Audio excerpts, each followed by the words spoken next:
Assalamualaikum warahmatullahi wabarakatuh.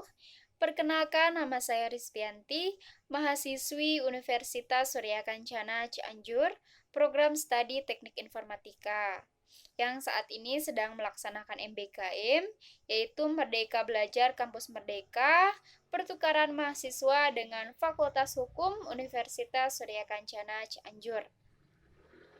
Nah, di video kali ini saya akan mereview mata kuliah Hukum Pidana yang diampu oleh Ibu Profesor Dr. Haja Heni Nuraini SHMH beserta asistennya Bapak Dr. M. Rendi Aridayandi SHMH. Nah, kita langsung aja ke pembahasannya. Baik, pada pertemuan kedua ini membahas tentang tindak pidana atau strafbarfeit atau delik. Yang pertama membahas tentang istilah tindak pidana. Nah, istilah tindak pidana ini terjemahan dari bahasa Belanda. Dalam hal ini, lebih banyak dipergunakan istilah tindak pidana dibandingkan perbuatan pidana, peristiwa pidana, pelanggaran pidana, dan lain-lain. Nah, di dalam keseharian, baik oleh aparat penegak hukum, akademisi, maupun masyarakat, lebih banyak menggunakan istilah tindak pidana. Nah, kenapa demikian? Yang pertama, dilihat dari segi sosial yuridis. Hampir semua perundang-undangan pidana menggunakan istilah tindak pidana. Yang kedua, semua instansi penegak hukum dan aparat menggunakan istilah tindak pidana. Kemudian, pengertian tindak pidana. Tindak pidana merupakan pengertian yuridis yang berbeda dengan istilah kejahatan atau perbuatan jahat. Jika dilihat dari isinya, terdiri dari yang pertama, perbuatan pidana atau criminal acts. Yang kedua, tanggung jawab atau criminal responsibility, yang mana terdapat pandangan yang memisahkan pengertian antara perbuatan pidana dan pertanggungjawaban pidana yang disebut dengan dualistis. Dan pandangan yang menyatukan pengertian pidana dan pertanggungjawaban pidana yaitu disebut dengan monistis.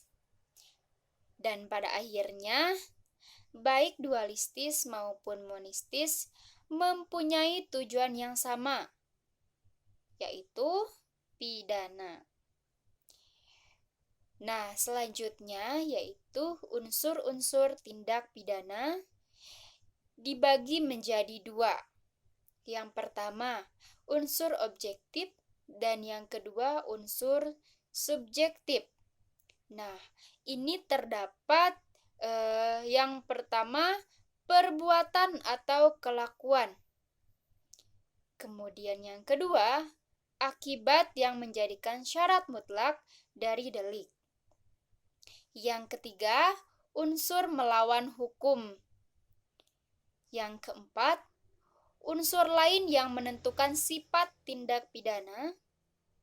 Yang kelima, unsur yang memberatkan. Yang keenam, unsur tambahan yang menentukan tindak pidana. Nah, kemudian selanjutnya yaitu unsur subjektif. Yang pertama, yaitu ada kesengajaan. Yang kedua ada kealfaan. Ketiga, niat. Keempat, maksud. Yang kelima, dengan rencana terlebih dahulu. Dan yang terakhir, perasaan takut. Kemudian, tindak pidana juga mempunyai arti luas, yaitu dibagi menjadi dua. Yang pertama, bagian delik, dan yang kedua adalah elemen delik. Kemudian, teknik atau cara merumuskan tindak pidana ini dibagi menjadi tiga. Yang pertama, hanya memberikan nama yuridis atau kualifikasi tanpa menimbulkan unsur-unsurnya. Misalnya pada pasal 351, pasal 297 dan pasal 184 KUHP. Dan yang kedua, hanya menentukan unsur-unsurnya akan memberikan kualifikasi atau nama yuridisnya. Misalnya pada pasal 281, pasal 305 KUHP. Dan yang ketiga, memberikan kualifikasi dan unsur-unsurnya serta nama yuridisnya. Misalnya pada pasal 362, pasal 372, pasal 378 KUHP. Dan kemudian merupakan pembahasan terakhir yaitu subjek tindak pidana, di mana subjek tindak pidana ini dibagi menjadi dua. Yang pertama, hanya manusia untuk tindak pidana umum, dan yang kedua manusia dan korporasi itu tindak pidana umum dan khusus. Mungkin hanya itu saja yang bisa saya sampaikan. Mohon maaf bila ada kesalahan dalam penyampaian. Wabillahi taufiq wal hidayah. Wassalamualaikum warahmatullahi wabarakatuh.